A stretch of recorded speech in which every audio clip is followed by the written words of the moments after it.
So,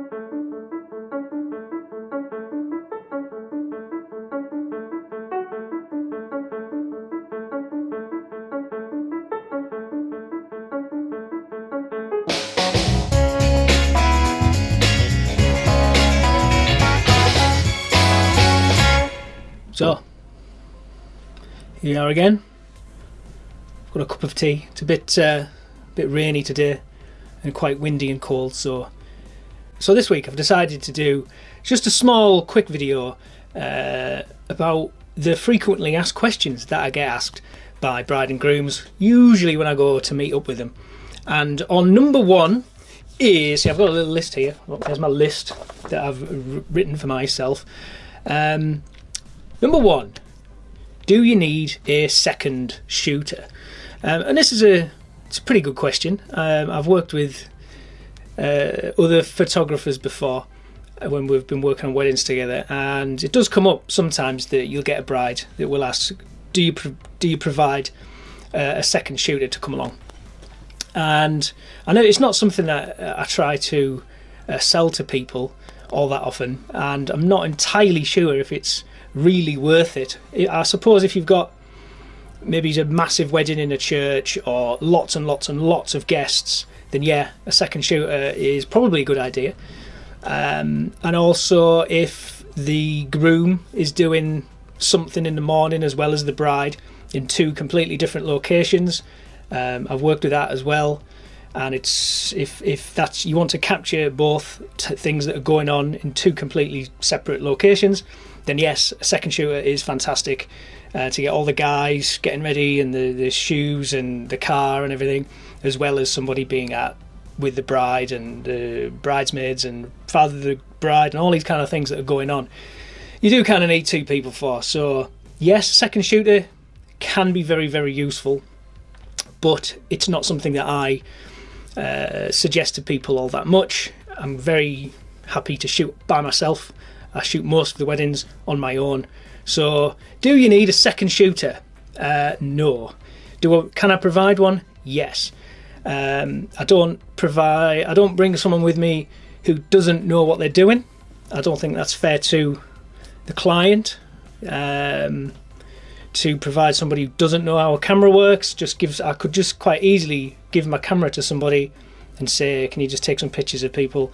But I think you do need two photographers who know what their cameras are doing and what sort of shots they're going to get. So yes, it does cost a bit more to get two full-time type photographers to come to your wedding day. So it's not something that everybody needs, but you do see a lot husband and wife teams that go out and shoot together, and maybe the husband or the wife is the lead photographer and the other person is their wife or husband that just likes to take pictures. I don't know, but anyway, you don't need a second shooter for your wedding. I do provide somebody if somebody wants it, but you don't need it. And number two, what time do I start? Well, I start probably, I'll go to a bride's house or hotel or wherever they're getting ready about 10 o'clock, maybe earlier, maybe later, depending on what time they're actually getting married. And I'll take pictures of the shoes and the dress and all the things that are going on, the flowers. It's quite a lot that goes on. People just think it's just sitting around getting your hair and makeup done. But there's kids hanging about sometimes. There's all your friends that are there.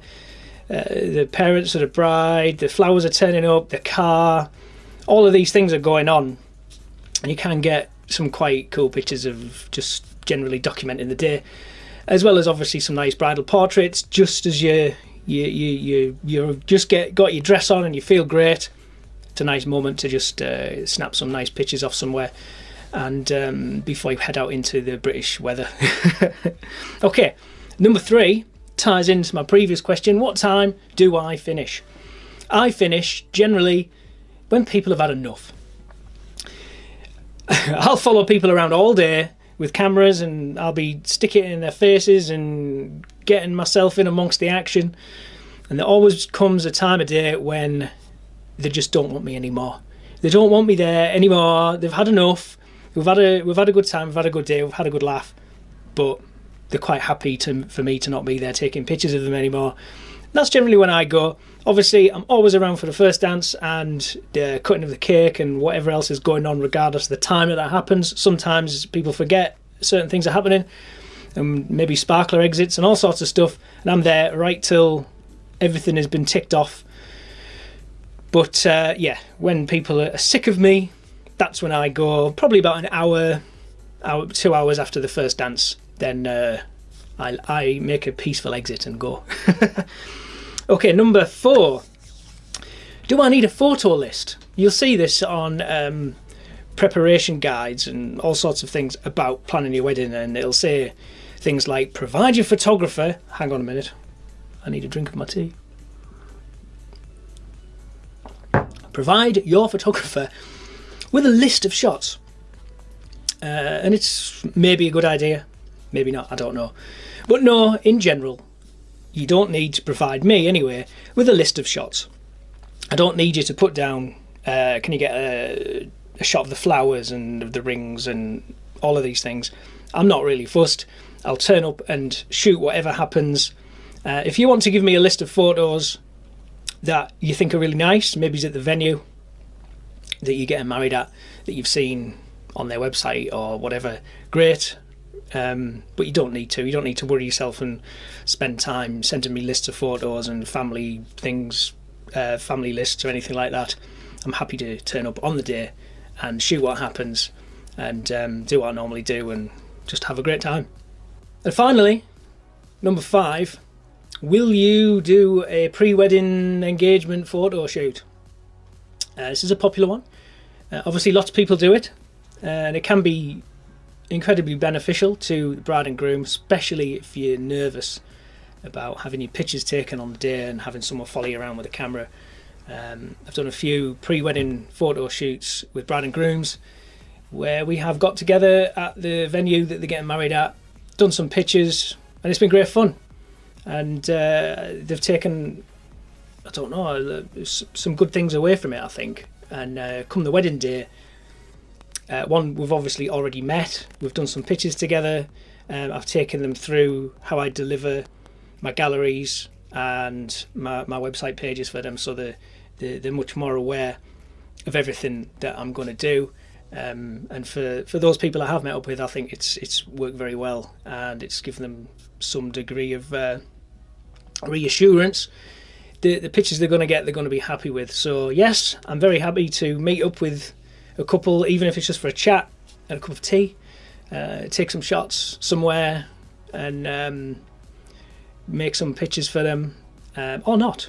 I'm quite happy to just go on the day. I've done that as well. You just turn up on the day, you've never met, fantastic. But if somebody wants a pre-wedding photo shoot, I'm always happy to meet up with people and do that.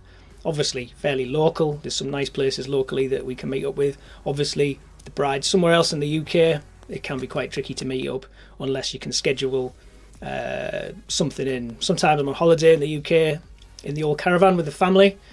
You might see some of that in the future future vlogs of us and the things we've got up to in the family caravan. And I've used that time to meet up with brides, whether it be in Milton Keynes or sort of Oxford, Leicester, and places that are generally a little bit too far away to just justify going. I'll try and tie it into either another wedding or a holiday or something like that. But yes, always happy to do a pre-wedding photo shoot, and sometimes it's awesome. So that's it for this week's vlog. I try to keep it pretty short. But if you've got any questions, you can email them to me at hello@storyoftheday.co.uk, and I'll look forward to seeing you soon. Cheers.